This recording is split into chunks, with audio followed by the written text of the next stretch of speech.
करे कली सुसाई कहवन खालू एंटीबायोटिक रोज बढ़े तो हर हाइट बोला आओ किलो हमसे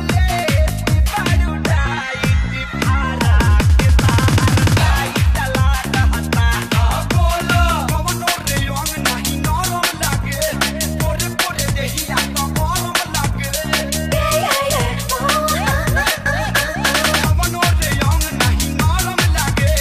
पोरे पोरे देहिया तो गरम लागे सिटी मारो ताता हरा खूबा अरे असली सामान कहाँ बा कमर के ऊपर अच्छा कमर के ऊपर सामान बाटे सुपर देखे सैटरडे में रहती हूँ बिजी सीधा मिलना समझ इतना इजी संडे को फुर्सत से आके मिलो आ जाइए जानना ए लौंडे संडे को फुर्सत से आके मिलो तनी